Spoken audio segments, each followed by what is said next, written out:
Hey guys, welcome back to my channel. My name's Anna and I am a random stranger on the internet talking to you about beauty. Thanks for hanging out with me. Today I'm talking about things I have learned in my project pan. I keep looking at my camera like I'm not sure if it's straight or not. Whatever. Sorry if there's a bunch of background noise. It's Sunday. We're trying to get ready for the week, so lots of life happening here. But focus, Anna, focus. Project pan. So this was my first project pan. You can watch the video down below that I've linked, me talking about what I plan to pan. Now, I actually had planned this journey. I started in early January, filmed sometime after that, but I didn't get around to posting until quite recently because I cannot get my life together. That's what's happening. Anyway, whatever, I'm not gonna worry about it. So I have been working on my project pan for about 8 to 10 weeks by the time this video. I lose track of time. It's a night shift worker thing. But, so these are some lessons I have learned while working on my project pan. Now, the first two are pretty related. So the first thing I have learned is that my project was overly ambitious for me. I think I had watched all these other people's project pans, people, you know, who have done it a whole bunch and have tips and tricks and things. This was my first one and I just was way overly ambitious. Now that I've been working on it, I'm like, what was I thinking? Why would I pick 2 blushes that had a ton of product in them? Like, I'm not gonna finish those. The other thing is that I grossly underestimated how long it takes to finish a project. And I was like explaining this to my husband, and in true non-makeup wearing dude response, he was like, well, that's good. It means you're getting your money's worth out of it. And I was like, no, focus. I'm trying to get through the products. I mean, he's totally right. It's just, I have been out of the mindset of actually finishing products for so long. I really had no idea how long it took to finish something. Like how long it takes to finish a mascara. I kind of knew 3 months-ish from the time you open it. I knew that one. I thought I finished foundations more often than I actually do. But blushes, I haven't finished one of those since high school when I literally had 1 blush because that's what my mom had. They were the same color, by the way. You know, an eyeshadow. I haven't panned an eyeshadow since college, which was not real recent. But the thing is, I'm not actually upset about those 2 things. You know, this is my first project pan. Part of the reason I'm doing this is to learn about my products, to learn how long it takes to finish stuff up, to rediscover some old products. So, I mean, there was no way I was going to know that during my first project pan. So, but for my next project pan, I definitely want to say that I would pick a bigger variety of products. Like I wouldn't pick 2 blushes that were mostly full. I would pick like 1 and work on that. And so that way I felt like the goal was slightly more achievable. The other thing I learned, and you guys who watch a lot of project pans are probably going to be like, duh, how did you not know that? But I just didn't think this part through. I may not have created a way to track my progress. My bad. But seriously, like, I don't know, like, I'm not a stupid person. Why didn't I not think this through? But I didn't. So I didn't take pictures. I didn't do the thing where you like twist it up and mark a line and then mark on the bottle. I think I naively thought I would see the difference, but you really don't. I mean, even in like weight loss, they tell you to take pictures, track your weight, because you lose track when you're working on it every day of how much progress you've made. So I will come up with a new solution following my Q1 update, but at least for March, I'm gonna do what, there's a YouTuber called Christina Chang who does a lot of like project pans and empties videos, stuff like that. She makes a list of her products and then she keeps track of how often she uses them. I really related to that. I was like, I could do that. So at least for March, I made a list of all my products, and come March 1st, I'm gonna be using that to keep better track, at least of how often I'm using the products. I think that will be beneficial for me. My fourth lesson is, and this happens to relate to my personality. You know, when I was younger, I used to tell people all the time, like, oh, I love learning things.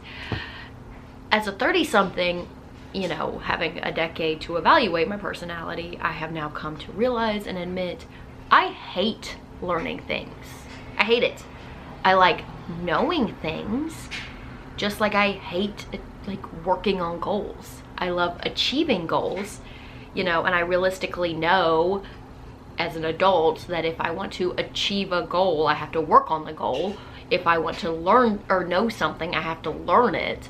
But that whole like journey process, I don't like it, because I like achieving goals, not working towards goals. I'm not saying it's a great part of my personality, but it is the reality of my personality. And I tend to like really focus in on it. And you know, every day that I don't achieve it is like a failure, which is dumb. You know, so I actually had to, a couple weeks ago, maybe 2 weeks ago, rein myself in and be like, Anna, stop. You like these products. You are doing this as a fun thing. You know, makeup is fun.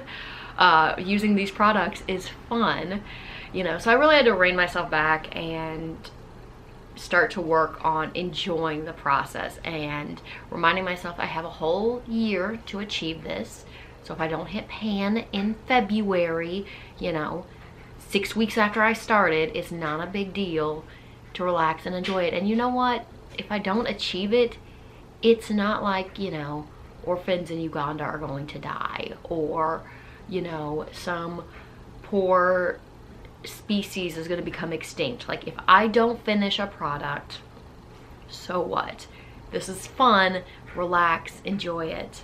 And, you know, maybe not take everything so seriously.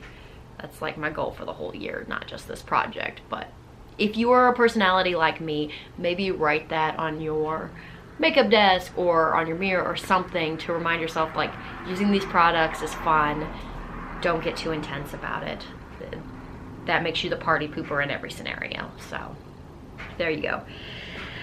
And I think the lesson I learned that was actually the most surprising is how much doing a project pan was going to influence everything about how I approach my makeup.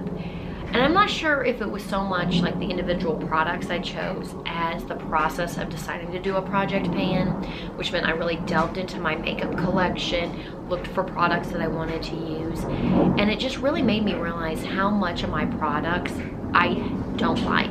Not that I wasn't just not using that, but I straight up don't like.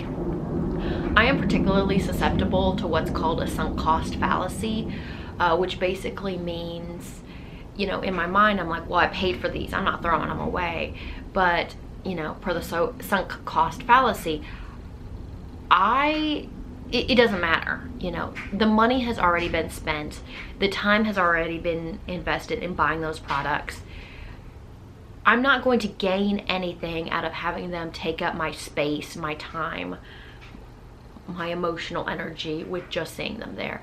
And really delving into my collection made me realize how much of it I did not enjoy. So I'll actually insert a clip into what my makeup desk looked like when I started, and then I'll do one of how it looks now. And I've actually decluttered 2 large, like, shoe size bins of makeup.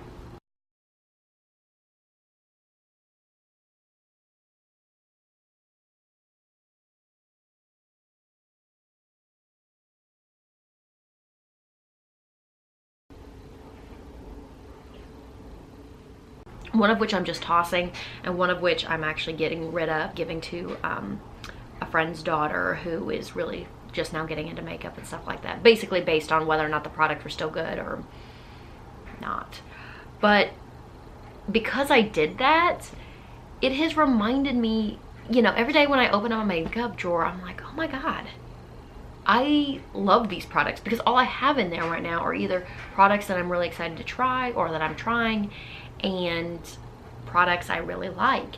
and it just feels so freeing. It's like when you declutter a room, I don't feel emotionally suffocated by stuff, which is one of the things I wanted to achieve with this project. It has also made me more aware of how much I have in my collection that I do love. So whereas used to, my routine was every month I would, because I have like makeup storage, and then I have my desktop, which is where I wear my everyday makeup. I have an everyday makeup drawer. I used to just once a month rotate the products, and sometimes I'd forget and stuff like that. Now every Sunday when I clean my makeup brushes, I take the makeup palette I was using for the week, I put it back in the cabinet, and I draw the next one in the line. And I just feel like I'm moving my products a lot more, and it's really inspiring some creativity. I'm really enjoying it. I feel like I'm trying out my own collection, falling in love with my own collection again. And it's just because I gave myself permission to get rid of all the stuff that I did not like, or that didn't, you know, spark joy. And now I can actually just be surrounded by the stuff that does make me happy. And I would not have done that because I didn't realize how much was in there until I went digging through my collection to find products that I wanted to use up. So for that, I'm really thankful for this project pan. I'm really glad it illuminated to me that lesson. And I look forward to seeing what else this year-long project is teaching me. If you have any lessons that you have learned, especially if you are doing a first-time project pan with me, I would love to hear those things. Share, collaborate, you know, all those things that make the internet fun. I can't wait to hear from you guys. Have a wonderful day. Go be fabulous. Go be you. Bye.